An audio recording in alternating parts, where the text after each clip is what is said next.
دووبارە سڵاوتان لەبێ و تەوەرێکی ترمان هەیە کاتێک هونەر سنوورەکان ئەبڕێت و چیرۆکە خۆماڵیەکان دەبێتە جێی سەرنجی جیهان. ئەم شۆمیوانێکمان هەیە کە توانیوێتی یان فیلمەکەیان توانیوێتی خەڵاتی باشترین فیلم لە نێو دڵی ئەڵمانیا لە فیستیڤالێک لە ئەڵمانیا لە فیستیڤاڵی ئافاق بەدەست بێنێت بۆ فیلمی درەنگ. ئەکتەری سەرەکی فیلمەکەمان لەگەڵای بەشەوەی کە ڕاستەوخۆ کاک فەرزاد حەسەن سڵاوت دەبێت ئەم کاتەوە باش. ئەم کاتە و هەموو کاتێکی ئێوە باش باوەڕێزم هەیە بۆ تەواوی بینەرانی بەرنامە جوانەکەی کورسات مەگەزین. سوپاس بۆ تۆ کاک فەرزاد پیرۆزبایی ئەوەتان یەکەین کە فیلمەکەتان باشترین خەڵاتی باشترین فیلمی بەدەستهێنا لەو فیستیڤاڵەیە. باسێکی فیلمی درەنگم بۆ بکات چی بووە جێی سەرنج لە فیلمەکەیە تا لیژنەی داوەران بڕیاری ئەوە بن کە فیلمەکەی ئێوە باشترین فیلمی فیستیڤاڵەکەیە؟ لە ڕاستیە فیلمی درەنگ هەروە کە لە ناوەکەیە دیارە بۆ خۆی سەرقاڵی ژیانەوە بە تایبەت ژیانی مۆدێرن بەداخەوە ئێمە بە هەموو شتێکە درەنگەکەی تەنانەت لە پەیوەندی بنەماڵەیەکانمانە یانی ئێمە بۆ خۆی سەرقاڵی ژیان و ئەو تەنیایی ژیان سیاسیە دوورکەوتینەتەوە لە بنەماڵە. درەنگ بەحسی بنەماڵەیەکە کە ژنێکە دووگیانە لە کاتی ئەوەی کە هاتی مناڵەکە بێتە دنیاوە پەیوەندی بە پیاوەکەی وەگرێ بەڵام پیاوەکەی چونکە دەرگیری بڕێ داڵغەکانی ژیانی خۆی تێ ناتوانێت جوابی ئەو پەیوەندیە باتەوە لەسەرەمەش ئەم ژنە و مناڵەکەی بەداخەوە فەوت دەکەن. ئەم فیلمات دنیای دەرونی ئەم پیاوە نیشانەیە یعنی ئەو عەزابی ژیانی کەم پیاوە لەگەڵیا ئەبێت بەردەوام تەسویری ژنە و مناڵەکەی دێتە بەرچاویەوە بەردەوام حسرەتی ئەوە کات کە کاتێکی زیاتری دانایە بۆ بنەماڵەکەی خۆی کاتێکی یعنی ئەمەندە داڵغەکانی ژیانی یەخەر خستایەتە ئەو لایەوە تاکو پەیوەندی ناو بنەماڵەکەی قایمتر وایە. لە بواری دەروناسی و فەلسەفی و زیاتر ئەڕوانەتە ناو پەیوەندیەکانی بەتایبەت بنەماڵە پەیوەندیەکانی ژن و مردایەت.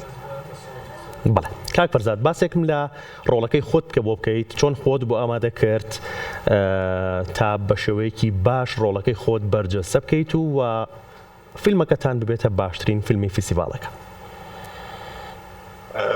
بەختەوەرانە من لەگەڵ تیمێکی پرۆفێشناڵە کارمان کرد ینی لە دەرهێنەرەکەوە لە تەواوی ئەو گروپەکە لەگەڵیان هەبووم.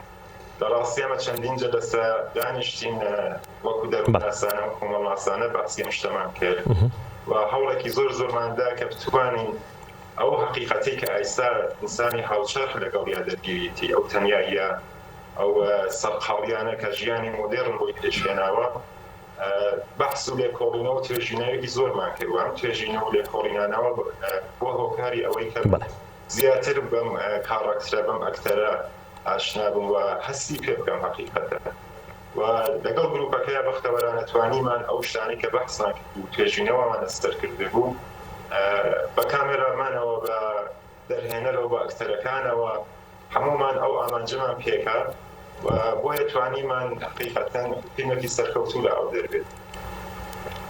بەڵێ کاک فەرزاد جگە لەم سەرکەوتنە سینەماییە گەورەیە ئەرکێکی تری گرنگت پێسپێردراوە ئەویش لە فیستیڤاڵی شانۆی کوردی سەقز بەشدارە بیت وەکو لیژنەی داوەران. باسێکی ئەم کارە گرنگەم بۆ بکەیت باسێکی ئەوم بۆ بکەیت کە تۆ لە کورسی ئەکتەریەوە لێستایەدا وەکو دادوەرێک هەڵسەنگاندن بۆ بەرهەمە بەشداربووەکانەکەیت. بەڵام من سەر و دەرهێنەری شانۆم لە ئەسڵا بەڵام وەکو ئەکتەری حقیقەتەن ئەکتەری ناو سینەما پێخۆشە ئەکتەری ناو شانۆ زۆر پێخۆش نییە بەڵام لە شانۆیە پێم خۆشە من سەر و دەرهێنەر بم بۆیە بەختەوەرانە سیەکی زۆر باشم هەیە لە شانۆیە بەتایبەت شانۆی کوردیە بەتایبەتی لە فستیڤاڵی کوردیە چونکە من هەر لە تەمەنی 18 ساڵگیەوە کە فستیڤاڵی شانۆی کوردی دەستی پێ کرد من بەرهەمم بوو چیرۆکەکەی مامۆستا شێرزاد حەسەن بە ناوی لۆزان هێنام دومە شانۆنامەیەک و توانیمان ئەم شانۆیە پێشکەشکەین وە لۆزان شانۆی لۆزان بۆ هۆکاری ئەوەی کە من هەر لە تەمەنی مێر منداڵیەوە بێمە بەرچاوەکو دەرهێنەرێت و بەختەوەرانە تا ئێستاش وەکو نووسەر و دەرهێنەر 12 دانە خول لە فستیڤاڵە بەشداریم کردووە. ئەم کەڕەتەش فستیڤاڵی 20مین خولی فستیڤاڵی شانۆی کوردی سەقز مامۆستای خۆشەویست دکتۆر بەدینی سادەقی بەڕێوەبەریتی کە نظری لوتفیان بوو منیان وەکو لێژنەی دادوەران و هەڵبژاردن بۆ شانەوەکان هەڵبژێرێت. ئێمە 5 کەس بووین کە تەواوی ئەو بەرهەمانەی کە لە هەر چوار پارچەی کوردستانە بەدەستمانە گەیشتە بوو دانیشتین تماشامان کرد قیاسمان کرد و هەوڵی ئەوماندا کە باشترین بەرهەمەکان بێتە ناو فستیواڵەوە کە فستیواڵێکی سەرکەوتوو بێت.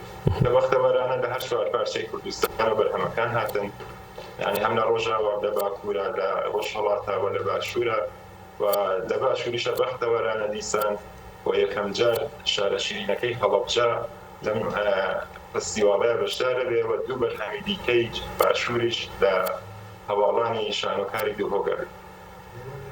بەڵێ دەست خۆش بێ کاک فەرزاد، زۆر خۆشحاڵ بووین، سوپاس بۆ تۆ. هێڵی ئینتەرنێتەکەت ڕەنگە باش نەبێت، دەنگت زۆر باش نەگەشتە لای ئێمە بەداوای لێبوردنەوە. دەست خۆش بێت، زۆر خۆشحاڵ بووین، پەیامەکەت گەیشت. سوپاس بۆ بەشداریکردنت لە کورسات مەگەزینی ئەم ئێوارەیە.